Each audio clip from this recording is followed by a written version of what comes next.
Okay, guys, I just want to go through the main points here of the slides that we went through today for Zoom. Our weekly objectives: understand the types of coal and which is best and why, what's the difference in the formation between coal and oil and natural gas, and understand how coal is used to make electricity. So those are kind of the main points that we hope you guys get out of this week in this unit of energy.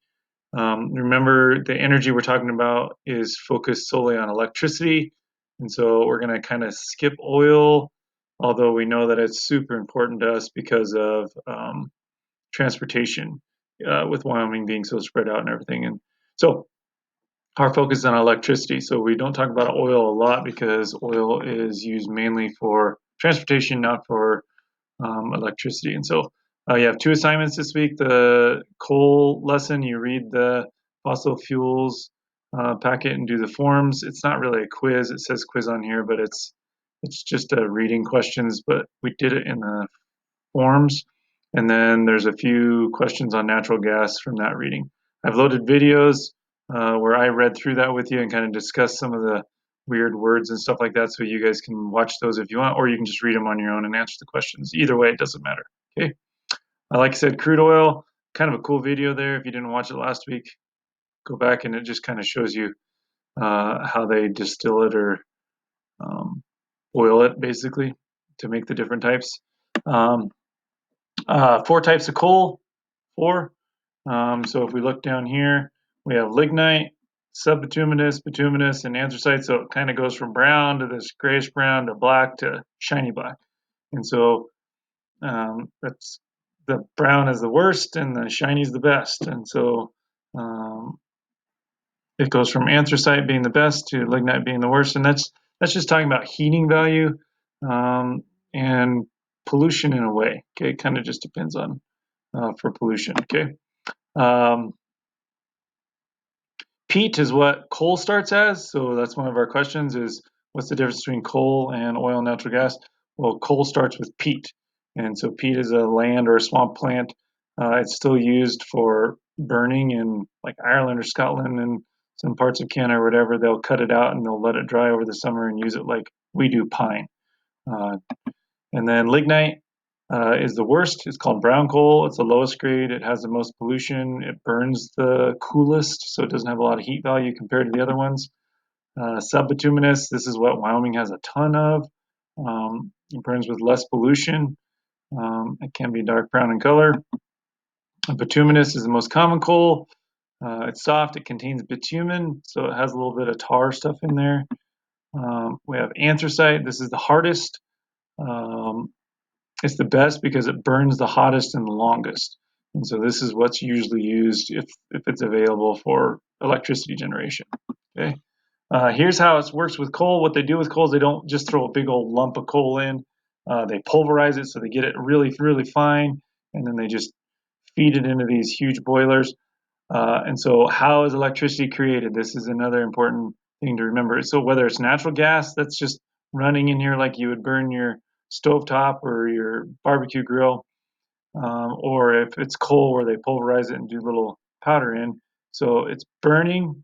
So it goes burn, then it boils, then the steam turns the turbine, so it spins, and then it creates electricity. So the generates electricity. So we go burn, boil, the steam spins, and then generate the electricity to send down the line. So that spinning is in a generator, and it goes. So that's really important to know too. Okay. Same thing happens with natural gas. I'll show you a picture of that in a second. Okay.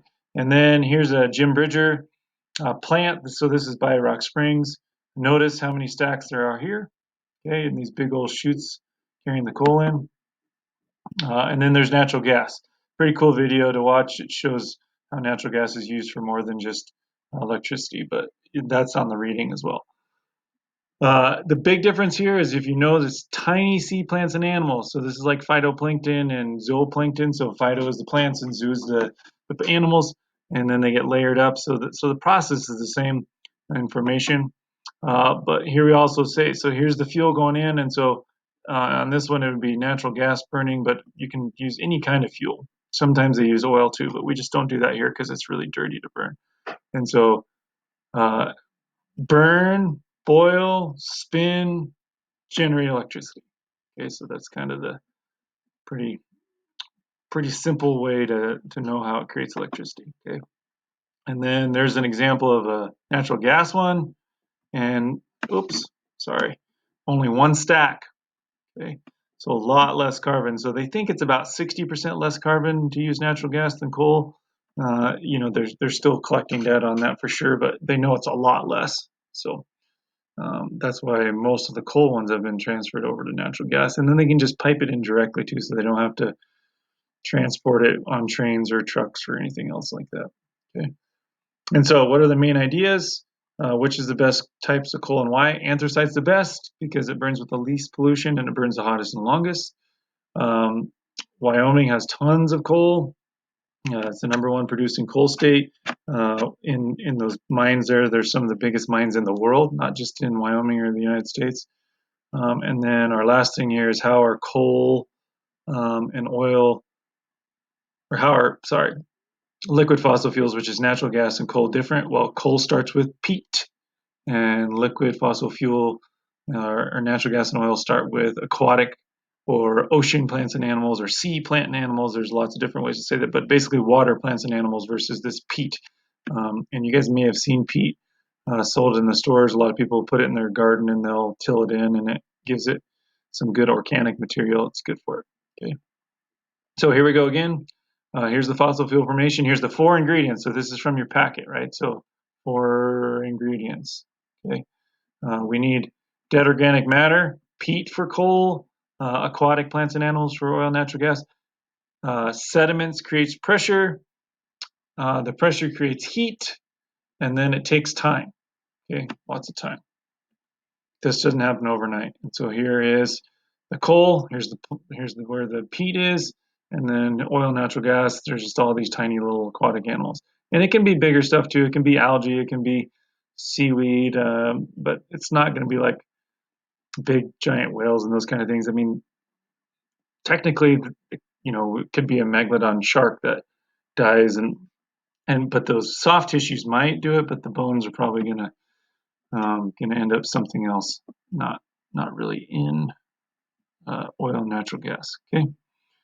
Um, and then these are just some extra videos that show us just some really cool machines. The non-renewable resources have created some of the coolest machines in the world. So if you have time, go back and look at them.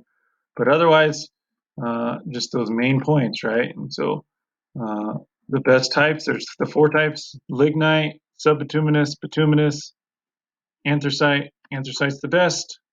And then you go down to lignite. It's the softest. It burns with the most pollution. Difference between coal and oil, natural gas. Coal is peat. Oil, natural gas is uh, sea animals. And then how does it make electricity? Okay, burn, boil, steam spins, and then the generator creates electricity. Okay. All right. I hope you guys have a good week. Email with questions, please. All right.